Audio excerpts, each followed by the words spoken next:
Shabbat Shalom. This Shabbat, we read the Torah portion of Vayera from the book of Genesis. This is a wonderful portion. There's lots of beautiful stories in it. The first part of the portion takes place at Abraham's tent that you can see in my background. Abraham is sitting in his tent, having just circumcised himself. The Torah tells us, and God is visiting him, because that's a great element called Bikur Cholim, visiting the sick and ill, and God is keeping Abraham company while he recovers. When all of a sudden Abraham spies three strangers walking in the road, and his tent is pitched at the intersection of two roads. The tent is open on all sides, and as the strangers approach, Abraham rushes to greet them, brings them into his tent, gives them water to clean themselves, refresh themselves, provides a beautiful meal. And these three individuals share with Abraham a wonderful secret that Sarah, his beloved wife, who is in her 90s now, is going to give birth to a son at her advanced age. And Sarah, who overhears this, laughs. And of course, that's the precursor and the foreshadowing of their son Isaac, who in Hebrew is called Yitzchak. In Hebrew, it means to laugh. So that's wherein his name comes from. But there's other wonderful elements of this story as well. These three strangers come, and then later in the portion, God shares with Abraham his decision to destroy Sodom and Gomorrah, these evil and wicked cities. And Abraham actually barters with God. He bargains with him, insisting that what if there's 50 righteous people in the cities? Will he destroy them because of 50 people and destroy them all? And God says no. And then Abraham bargains him down. What about 40? And God says no. And then 30. And ultimately, Abraham convinces God not to destroy the cities if they can find at least 10 righteous people. And this is perhaps one of the reasons why we daven, we pray with a minyan of 10 people. Anyways, what later happens in the portion is the three strangers go to Sodom, where Lot, Abraham's nephew, is living, and they go to rescue him because obviously they didn't find 10 righteous people, and God's going to destroy the cities. So the three strangers go and decide to save Lot, Abraham's nephew, from the terrible disaster that's about to happen. So this portion deals with many wonderful elements, as you can see. And one final part of this portion, which should be very familiar to all of us, is what's called the Akedah, the binding of Isaac. In this Torah portion, which should be easily recognizable because this episode of the binding and ultimate almost sacrifice of Isaac by Abraham to God happens at the end of this portion, and we read that part, that episode, on Rosh Hashanah. So that again becomes a part that we probably are very familiar with. But I'd like to take for a moment and focus on this wonderful trait of the Jewish people of hospitality, of hachnasat orchim, the welcoming of guests. We come from a desert people. There we have Abraham being told by God to go forth to this land, this desert land, and he's going to make him a great nation there. And that's where the start of our people comes from.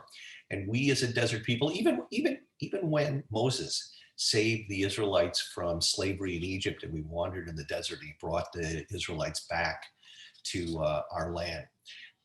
We know what it's like not to have a lot. When you live in the desert, you're a desert people, you struggle with finding water, having arid land and ground upon which you could farm. It's not so easy to make a living in the desert. And yet we shared what little we had, our people, with strangers, with people who were wandering or journeying throughout the desert.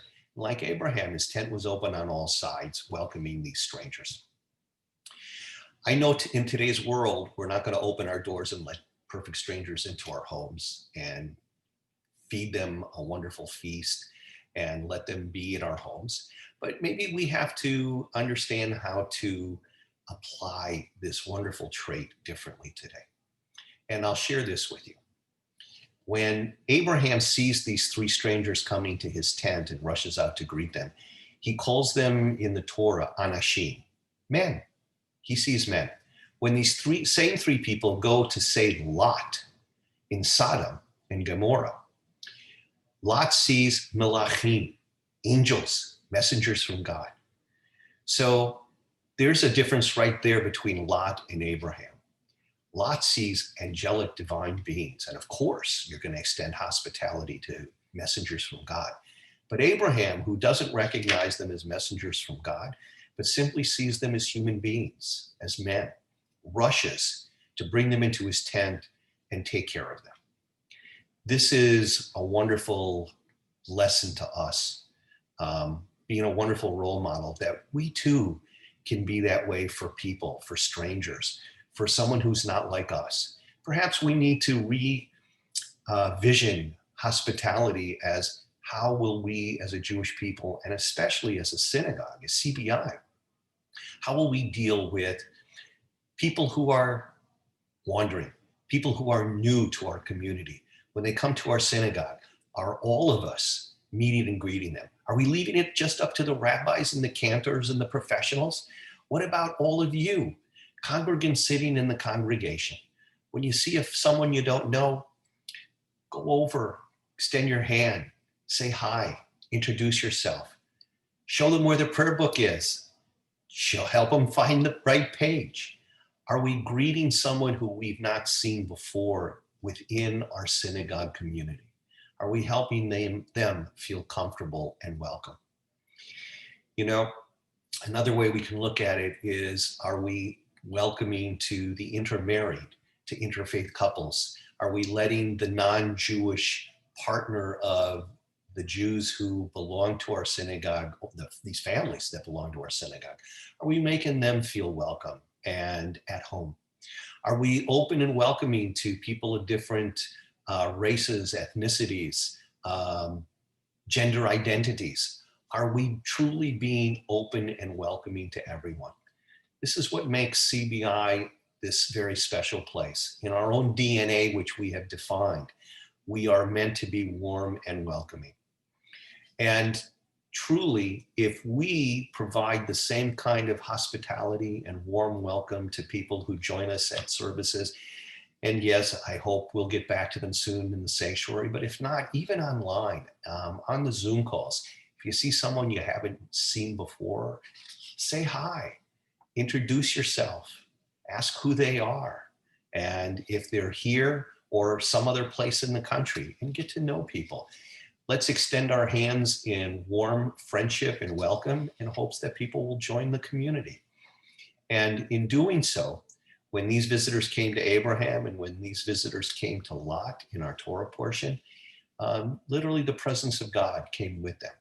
And I'd like to think when we are warm and welcoming to those within our community, outside of our community, strangers, new faces that we see, that when we greet them warmly and with great welcoming, then we too are bringing the divine presence into our midst. After all, that's what we do. We bring the presence of God with us whenever we exhibit the kindness, the warmth, the hospitality that all human beings created in the image of God deserve. So I hope you'll be welcoming and warm. I'm always thrilled to be able to share messages with all of you. And I pray that you continue to stay safe and stay healthy. Shabbat Shalom.